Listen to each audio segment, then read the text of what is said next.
మీకు తెలుసా అండి, ఈ మధ్య కాలంలో స్టడీ ఎక్కువ జరుగుతుంది. ఏంటి ఆ స్టడీ?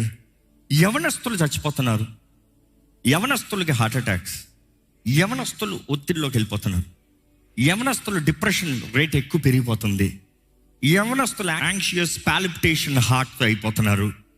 ఇందుకు కొంతమంది కొన్ని ఆన్సర్లు ఇచ్చారు. దాని తర్వాత ఈ ఆన్సర్ కాదు, ఈ ఆన్సర్ అన్నారు, కాదు ఈ ఆన్సర్ కాదు, ఈ ఆన్సర్ అన్నారు, కాదు ఈ ఆన్సర్ కాదు, ఈ ఆన్సర్ అన్నారు. బట్ ఇందుకు అన్నదప్పటికీ చివరికి అందరికీ కన్క్లూజన్ వచ్చేది ఒక ఆన్సర్ ఇస్తున్నారు. ఏంటి తెలుసా? ఒత్తిడి, స్ట్రెస్ వలన మనుషుడు చచ్చిపోతున్నాడు.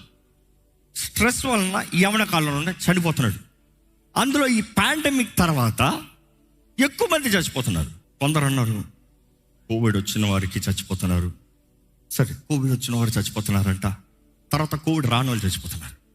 అరే, ఈ మనిషికి కోవిడే రాలేదు, మరి ఈయన ఎందుకు చచ్చిపోయాడు?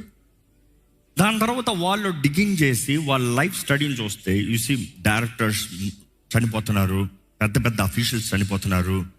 ఏ పని పాట లేని వాడు అక్కడ కూడా చావలేదంట. స్టడీ చేసి చూడండి.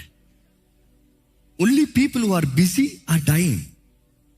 సో ఒత్తిడికి మరణిస్తున్నారు అనేది తెలియజేయబడింది. మనుషుడు బర్న్అవుట్ అయిపోతున్నాడు, మనుషుడు చనిపోతున్నాడు. ఈరోజు మిమ్మల్ని ఒక క్వశ్చన్, ఒత్తిడిలో ఉన్నారా? స్ట్రెస్ అవుట్ అయిపోతున్నారా? టెన్షన్ ఉన్నారా? ఇరిటేషన్ ఉందా మైండ్? ఎవరు ఏదైనా తడత పుస్తకం లేచిపోతున్నారా? పడుకుంటున్నారంటున్నారు కానీ నిద్ర రావట్లేదా? ఒకసారి పరీక్షించుకోదాం. బికాస్ దీనికి అన్నిటికీ కారణాలు ఏంట్రా అంటే దేవుడు ముందే చెప్పాడు, రే మిమ్మల్ని చేసినప్పుడు ఇలా చేశా, ఇలాగ ఉంటావా బ్రతుకుతావు, లేకపోతే నేను చంపక్కర్లే, నువ్వే చేస్తావు, నీ నాశనాన్ని నువ్వే తెచ్చుకుంటావు. ఈ మనుషుడు అంటున్నాడు, దేవా నువ్వు 6 రోజులు పనిచేసి 1 రోజు రెస్ట్ తీసుకున్నావు, నీకన్నా నేను సూపర్ మ్యాన్ని, నీకన్నా నేను బెటరు, నేను 7 రోజులు పనిచేస్తాను, నేనేమనుకుంటున్నావు? పిచ్చోడు కదా మనుషుడు. ఈరోజు క్రైస్తవులందరూ, యూదులైతే ఈరోజు కూడా విశ్రాంతి దినాన్ని స్ట్రిక్ట్గా పాటిస్తారు. Strict, no two ways about it. వాళ్ళు విశ్రాంతి దినం ప్రారంభించిందా, బాబాయ్ shut down, email shut, nothing, all off. ఏది పని చేయరు, ఏ మాత్రం చేయరు ఈరోజు కూడా.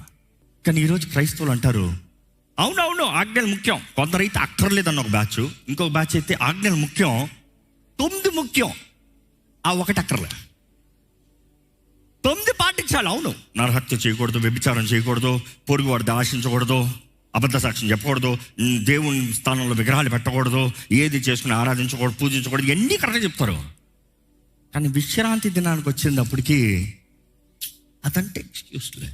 ఈరోజు చాలామంది ఇవి అక్కర్లేదు అని తీసి పడేస్తున్నారు.